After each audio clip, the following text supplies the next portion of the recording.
Hi, this is Tim at the 1916 Company. Welcome and thanks for logging on. If you love this watch, email me, Team Mosso at the 1916company.com for purchase and pricing details.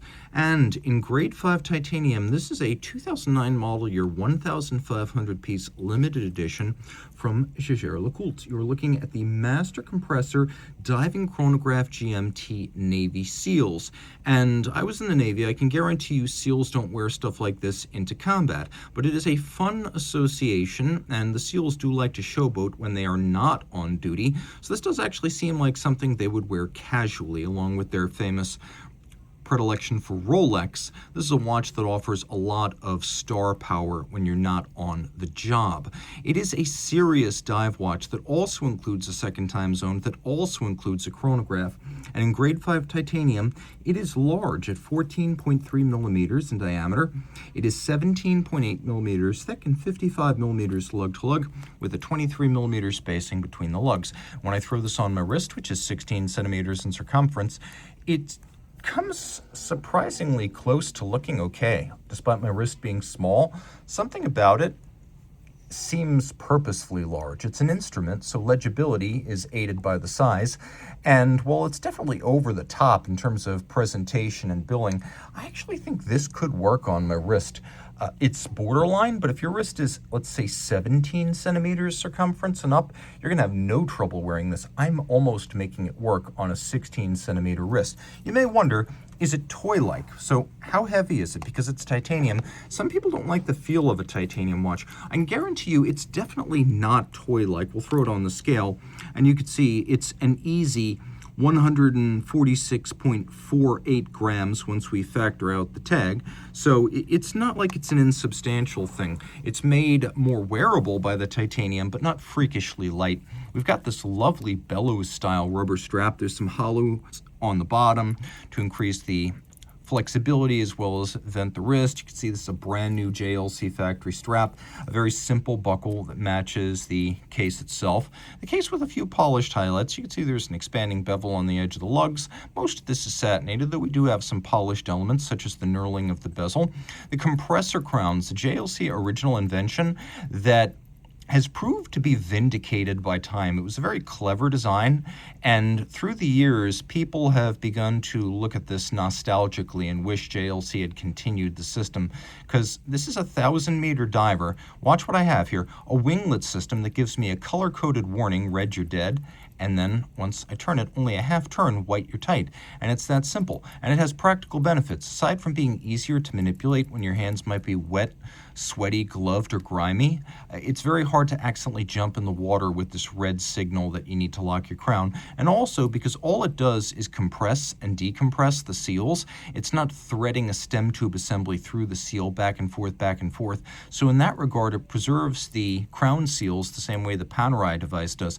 Unlike the Panerai device, though, this thing isn't massive, and you can see for operating the chronograph, it's as simple as a quarter turn. Now it's locked, turn it back, quarter turn, now I can operate the chronograph system. And you'll note it is a vertical clutch with no jump, stagger, or extraneous motion to the seconds hand. It's not like a lateral clutch. This is seamless, and you can leave it running full time because the vertical clutch has no inherent wear or tear to the system. Other things important to note, you can see we've got a little bit of rubber sheathing on the pushers as well as the crown, and the crown gives me some functionality. So let's unlock and take a look at what we've got here. You can see I've got a secondary time zone, and watch, let's keep the chronograph running here so we can see this little aperture. This little aperture lets me know whether my stub secondary time zone hand is indicating day or night. So you can see as it moves from white to red, now we're looking at just, I guess we're looking at almost 10:32, just like that. So the primary hour and the travel time reference hour, they have a common minute hand. So you'll take a look at that and you'll see it is now, let's see, 5:32 where I am, and my reference time zone is 10:32. So I have two different time zones just like that. And if I want to clean everything up so I don't have to see that secondary hour hand, I can do that too. And in the process, set everything in sync and activate hacking seconds. You can note that there's a little function indicator down here. An ISO 6425 dive watch does not necessarily have to have a constantly operating seconds hand, but it does have to have a constant operation indicator, something to show that the movement is operating. And so this little symbol down here, this little combination of strakes on a white disc, indicates to you that your dive timer is functional. So let's turn off the lights and we'll get a sense of just how legible all this is. And you can see the operation indicator is also legible at night. We have an incredibly sharp sounding and sharp feeling crisp 60-click bezel. I mean, this is exemplary stuff in terms of feel and sound of a bezel.